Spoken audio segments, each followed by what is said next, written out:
I'm Shannon Bream. I'm Bill Hemmer. I'm Kennedy, and this is the Fox News Rundown. Wednesday, December 1st, 2021. I'm Dave Anthony. Pro-choice advocates are nervous about the abortion case a more conservative Supreme Court considers today. If the court were to toss out Roe, then obviously each state would be allowed to ban abortion. 12 states have indicated that they would do so. I'm Lisa Brady. Omicron has begun what could be a march around the world, and it may not be COVID's last twist. Still jury out, but we're hoping this one does not prove to be as bad as it could be. But it's just a matter of time if we don't step up our game. And I'm Jason Chaffetz. I've got the final word on the Fox News Rundown. It's what pro-life activists have hoped for and what pro-choice advocates fear. A case before the Supreme Court today that could potentially undo Roe v. Wade, the 1973 decision that legalized abortion in the U.S. At issue, a 2018 Mississippi law to ban most abortions at 15 weeks of pregnancy, which lower courts ruled violates a woman's rights. But Governor Tate Reeves says they're standing up for the rights of the unborn. Since Roe was enacted, 62 million American babies have been aborted and have therefore been killed. Governor Reeves, a Republican, told NBC's Meet the Press Sunday, I believe very strongly that if you read the Constitution, there is nowhere in the Constitution that prohibits individual states like Mississippi, to limit access to abortions. But this case and issue go beyond just Roe v. Wade and could reset court precedent. It is indeed perhaps the most consequential abortion case in decades. Jonathan Turley is a George Washington University law professor, a court and constitution expert, and Fox News contributor. This case, for those who oppose Roe v. Wade, has all of the elements of a Roe killing case. That doesn't mean it'll happen. But while people often in the past have exaggerated the impact of or the potential impact of past cases, this is the real McCoy. If there's a majority of justices that disagree with Roe, Dobbs versus Jackson Women's Health Organization is exactly what they wanted. This case, though, isn't necessarily a direct challenge to Roe. We've talked before, and at issue might be a different Supreme Court case after Roe v. Wade legalized abortion, correct? That's right. A lot of people misunderstand that after Roe, you had the decision in Casey, which basically gutted Roe. What it kept was the essential recognition in Roe of the protected right to an abortion. But it dispensed with the whole trimester framing that Justice Blackmun created in Roe. And it replaced instead this standard, which is rather fluid, of states not imposing undue burdens on this right. Now, that has led to a great deal of litigation as to what constitutes undue burden. And much of the attention is along this line called viability, that the idea is that states were presumed to be barred from substantial limitations on abortion pre-viability. And then after viability, the ability of states to legislate increases. That line could be at issue here. Even if the court does not overturn Roe and Casey, it could change the standard to allow states to have more leeway in legislating in the area of reproductive rights. Okay, so if I'm not mistaken, the line in Casey, a state may not prohibit any woman from making the ultimate decision to terminate her pregnancy before viability. How is that a gray area? Well, it's gray as to what constitutes pre-viability. The problem with a lot of the Supreme Court precedent, particularly Roe and to some extent Casey, is that it's at conflict with technology. That was particularly the case with Roe, that technology made viability an earlier and earlier option, that medical science simply allowed for preemie babies to survive in earlier and earlier stages. So that led the court in Casey to say, well, we can't have that. But even the Casey standard retains this important line of viability. And so what some people are arguing is that that has moved forward since Casey. And so therefore, the Mississippi law with a 15-week limit is appropriate, that after 15 weeks, you can prohibit abortion. Now, Mississippi's governor, a Republican, Tate Reeves, said the other day that he believes very strongly that there's nowhere in the Constitution, which is clearly dates back a long time, to prohibit states from limiting access to abortions. Is he on the right path there, or bringing the Constitution in, is that really not an issue here?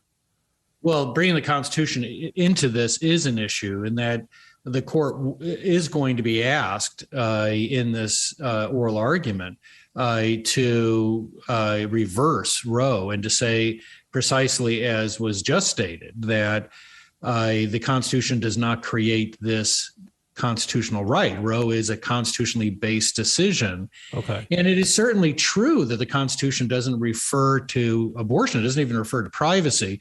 The question is, how do you interpret that? Most people agree that the Constitution protects privacy, but privacy isn't mentioned. But a lot of challengers are saying that abortion was a crime when the Constitution was written in many states. It had long been treated as a crime in England.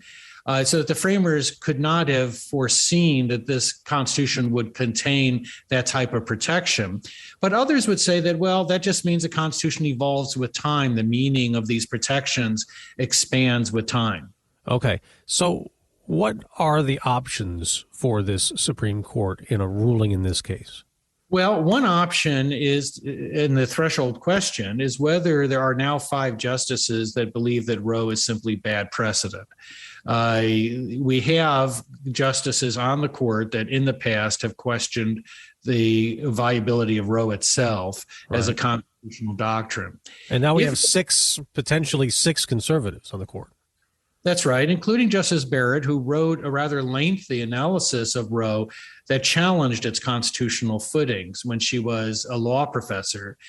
But if they do not have those votes, and you might have Chief Justice Roberts, Justice Kavanaugh get a little bit of a sticker shock in overturning Roe. I think that many of the pro-choice advocates are hoping they can lure Roberts and Kavanaugh to the middle on that issue.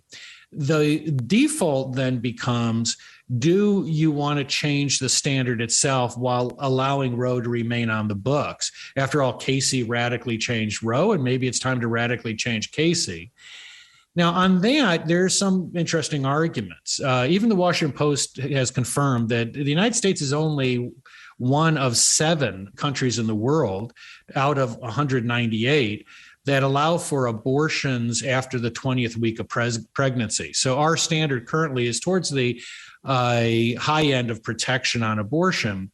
Also, there's historical arguments being made that many of the early discussions of abortion talked about the quickening. And the quickening is when a pregnant woman first feels movement of a fetus. That largely occurred around the 15th or 16th week of a pregnancy. Well, that happens to be the line used in Mississippi. It's around the same time, 15, 16 weeks. While the justices consider Mississippi's abortion law today, Texas's even stricter new law is still going through the courts, with the Biden administration trying to get it overturned, arguing it's unconstitutional. That law bans most abortions when a fetus's heartbeat's detected around 6 weeks. So how could that case be affected by what the Supreme Court decides on Mississippi? If the court were to toss out Roe, then obviously each state would be allowed to ban abortion. 12 states have indicated that they would do so. But if they keep Roe, it's extremely unlikely that they would uphold a law like Texas.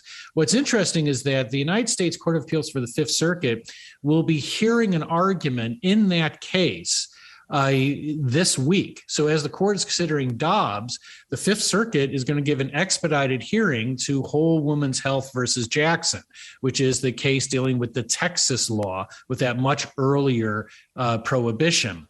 So you have both cases being argued roughly at the same time. A lot of people like to listen to these arguments from the Supreme Court, especially the one Wednesday with Mississippi, and will read into what the justices might rule based on the questions that are asked. Do you think that's good practice, or is that a mistake to do that? No, I think it's good. This is a case where oral argument really could give us an insight into where these justices are. Everyone will be watching Justice Kavanaugh, Chief Justice Roberts, and Justice Barrett to see if they are coming from just one side in those questions. But it's often a precarious practice to judge too much on those types of questions. For example, Whole Woman's Health versus Jackson, the case in front of the Fifth Circuit, that issue, the Texas law, came before the Supreme Court not once but twice. The Supreme Court refused to continue the injunction on that law. And then when it came back again, the Biden administration basically asked the same question again and said, will you enjoin this? Many people thought that the expedited hearing that we all listened to indicated that the court would be enjoining the law. Well, they didn't. They didn't do anything at all. What about the other Trump appointee, Neil Gorsuch? Well, Gorsuch is going to be interesting as well. He is someone who goes back to first principles. I testified at his confirmation hearing, and one of the things that I said was that Gorsuch is someone who does not get sticker shock. He tends to vote according to what he thinks the Constitution means. He tends to make that decision by returning to first principles as to the text and the original intent. And he is not someone that tends to tailor that analysis because of how it will be received or whether people have relied on a doctrine. All right. And then, of course, this is, December 1. We won't know an answer from the court. This might be one of the last decisions we get, right? Sometime in June? It could be. I mean, they always can expedite a decision. The other interesting aspect is that they still have this live torpedo in the water. They were asked to enjoin the Texas law. The Fifth Circuit's going to do an expedited opinion on that law. They could still take action there. So they've got a number of options to telegraph where they are. But you're absolutely correct. We're going to have to wait to see how this plays out. Jonathan Turley, George Washington University law professor, Fox News contributor. Always good to get your insight. Thank you. Thank you.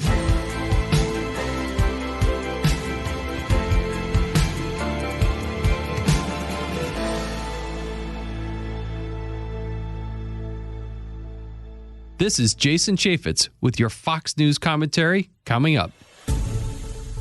No one knows for sure yet just how bad the new COVID variant is or isn't. But less than a week since South Africa sounded the alarm about detecting it, the list of countries with confirmed cases is growing quickly, now including France, Japan, and Brazil, rattling financial markets again. Fed Chief Jay Powell telling a Senate panel rising cases in general plus the variant could impact employment and inflation. Greater concerns about the virus could reduce people's willingness to work in person, which would slow progress in the labor market and intensify supply chain disruptions. Health officials are still offering hope. Dr. Anthony Fauci says, as with the Delta variant, the effectiveness of vaccines may be somewhat diminished, but not entirely. We don't know what that degree of diminution of protection is going to be, but we know that when you boost somebody, you elevate your level of protection very high.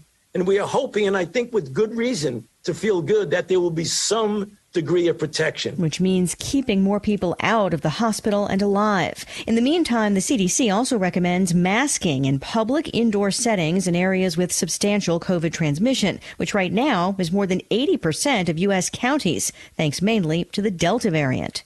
Well, my first reaction when I heard about Omicron was, we knew this was going to come, and hopefully it's not as bad as we're thinking it could be. Doctor and former U.S. Surgeon General Jerome Adams. We know that until we get more of the United States and more of the world vaccinated, and right now we are still at less than 60% of the country, of the U.S. vaccinated, and certainly far less than that of the world vaccinated, that we are going to continue to see variants. And we as scientists have always said that we just hope we don't get the nasty one that's more transmissible and more severe and evades our vaccines. And so still jury out, but we're hoping this one does not prove to be as bad as it could be. But it's just a matter of time if we don't step up our game. Well, I know the much higher number of mutations with this variant seems to be driving a lot of the concern. From my understanding, that sets it apart from both Delta and possibly the existing vaccines. Do I have that right? Correct. What's important for people to understand is that as long as the virus is replicating, then it is mutating. And not every mutation, in fact, most mutations don't result in a meaningful change to how the virus behaves clinically. But every now and then you get a mutation which may make the virus more transmissible or contagious.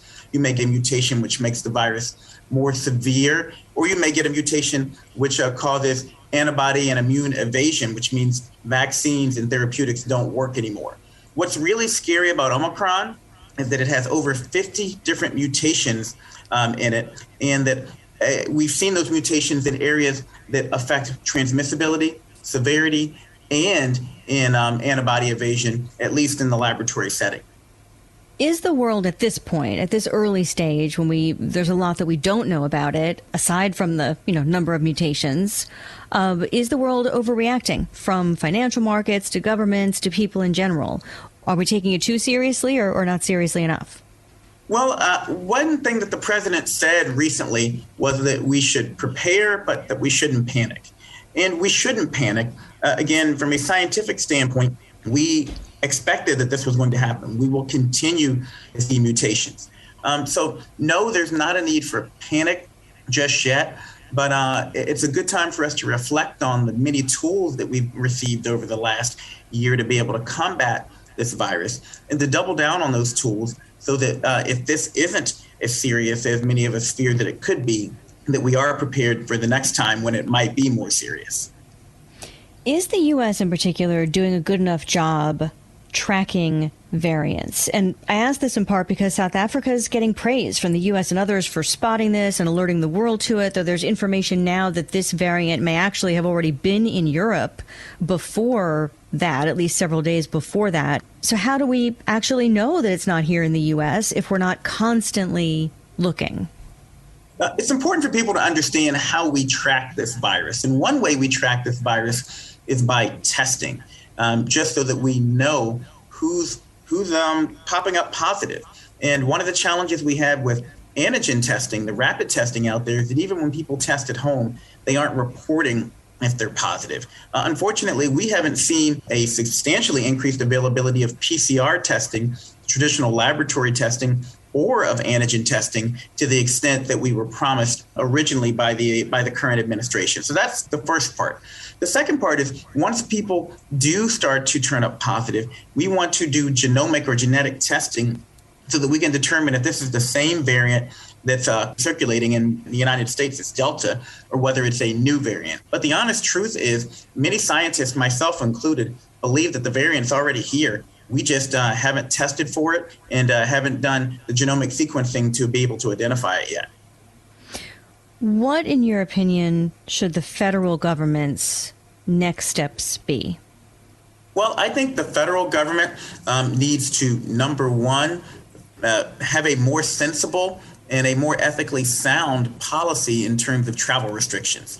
There are over a dozen countries not on the travel restriction list that have confirmed cases. I was in support of travel restrictions earlier in the week when we first heard about this, in the hopes that it would give us a pause and an opportunity to prepare. But that was also when the only cases we knew about were in South Africa. Again, now over a dozen different countries have reported these cases. So I think the president needs to come out and either expand travel restrictions or needs to take them off of South Africa, because it comes across as very racist to say that only this part of the world is on the travel ban list. Now, that said, I don't say this to say that we shouldn't do anything. We actually, in my opinion, should have a strategy that allows people to travel back and forth, perhaps with a PCR test 24 to 72 hours before they board a flight, combined with a rapid test when they're boarding the flight. And that can be done in 15 minutes to confirm you're not immediately positive when you get on the flight. And one of the other things that's troubling is that the policy was only for people from South Africa. It wasn't for U.S. nationals. It makes no scientific sense to think that if the virus is circulating there, that U.S. citizens who come back from there aren't going to carry it with them. And so we need a more sensible policy to help us deal with this virus. We need to be ramping up genetic sequencing here in the United States. 20 other countries are ahead of us in terms of their ability to sequence this virus and find out what's going on. And we need true engagement in terms of boosters and vaccinations, and not this shaming and blaming that's been going on largely along political lines, because that is our best protection right now. The new variant has reignited a debate about whether travel bans really help. Reporters asking President Biden on Tuesday how long U.S. restrictions on several southern African nations will be in effect. He said it's a week-to-week decision. We're going to learn a lot more in the next couple weeks about the lethality of this virus, about how much it spreads, about whether what we have can control it, etc. The administration is reportedly considering tougher testing requirements for all international travelers to the U.S. and possibly self-quarantines, with the president expected to detail next steps on Thursday. But what about a return to more masking or capacity limits at restaurants? Well, I think you are going to see more restrictions. One of the great things and one of the frustrating things about this wonderful country of ours is that the states have most of the public health authority. And so you're already seeing some states cracking down on ability to people to gather in public without mitigation measures. And you're going to see other states that continue to say, let her rip until such time as their hospitals get overwhelmed. The answer is almost always somewhere in the middle. It's not on the extremes, it's somewhere in the middle. I think if we continue to be smart, if we get vaccinated, if we get boosted, if we're smart when we're in public around people who we don't know, and make sure we're keeping our distance, and or we're outside, and or we're well ventilated, and or we're wearing masks in those settings, then we can stay open. But I think if we go the way of just throwing caution to the wind, then you're going to see Delta continue to spread, and where we could be in real trouble even if Omicron doesn't turn out to be the threat that many people fear it is. That's so hard psychologically to think about, that maybe there is no real end in sight. Do we need to adjust our thinking about what an end to this pandemic looks like? We absolutely need to adjust our thinking. And I've said this for several months now. You had both administrations, both a Trump administration and a Biden administration, who, in my opinion, wanted to declare victory over this virus far too early. And what we learned was that we don't make the timeline. The virus makes the timeline. And what we can do is control how we respond to what the virus is doing. And what I would say to people is we're going to have to be living with this virus for quite a while. That's just the facts of the matter. We're going to continue to see new variants pop up because it's going to be several years, quite frankly, before we get the rest of the world vaccinated. But what we have now are tools so that we can de-link cases and variants from hospitalizations and deaths. Is there a danger? And I know, as you mentioned, it's going to take who knows how long to get, say, most of the world vaccinated. Is that what it will take to finally get a handle on COVID, having like most of everyone in the world vaccinated, or a majority of people? And, until that day comes, are we just perpetually in danger of having more and potentially worse variants emerge? Well, I think it's important for people to understand that it is unlikely, even if we get a variant that is less responsive to vaccines, that it will be completely evasive of our current vaccines. And so I and many other scientists believe that as we get more of the world vaccinated, and quite frankly, as more of the world gets exposed to this virus, that people will have some sort of immunity moving forward. And you're going to see, again, cases de-linked from hospitalizations. That's the good news. But what we want people to understand is that we don't want you naturally encountering this virus and risking hospitalization and death. We want you to get immunity the safest way possible, and that's through vaccinations and boosters. Dr. Jerome Adams, former U.S. Surgeon General, thank you so much for your time. Absolutely. Thank you. And have hope. Have hope because we have the tools. We just have to use them. Protect your family this holiday season by just taking simple precautions. Get the facts, and hopefully you'll get the vax. That's how we move forward.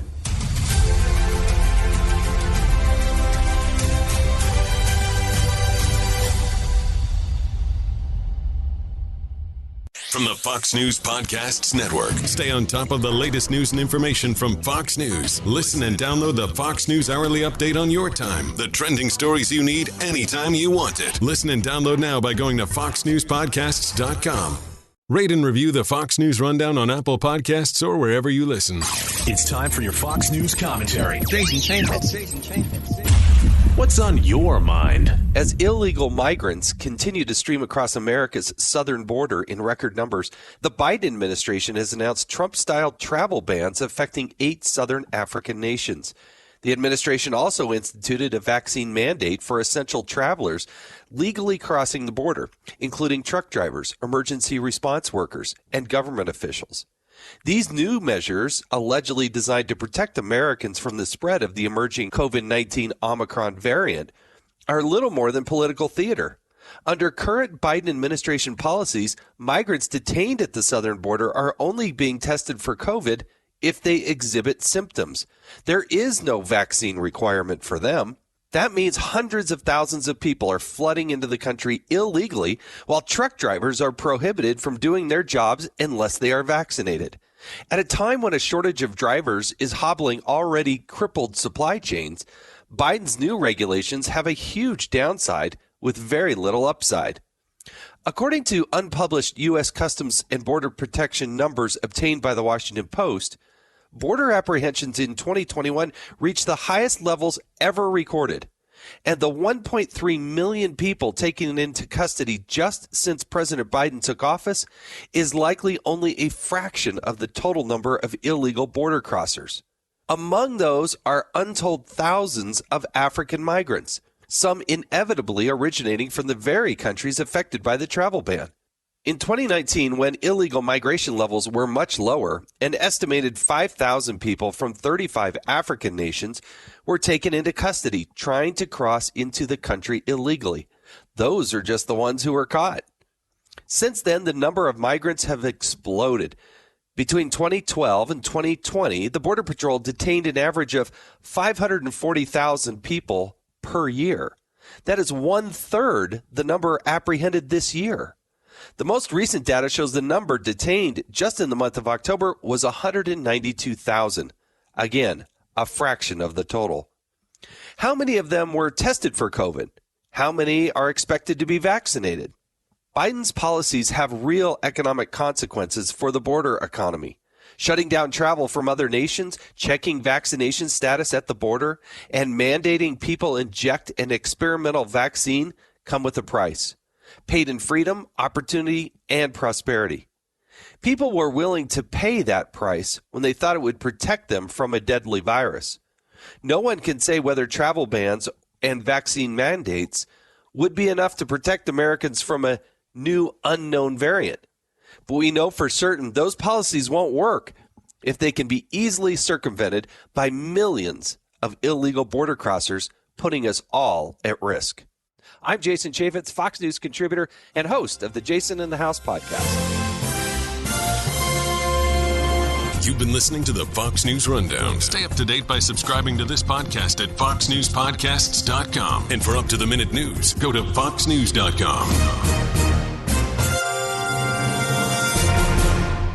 From the Fox News Podcasts Network. I'm Ben Domenech, publisher of The Federalist, and I'm inviting you to join a new conversation with the smartest thinkers out there about the country and where we're going. Subscribe to the Ben Domenech Podcast. Subscribe and listen now by going to foxnewspodcasts.com. Love Fox News? Click the subscribe button to get more of the news and opinion you trust. And click the Fox News Rundown playlist for the latest episodes.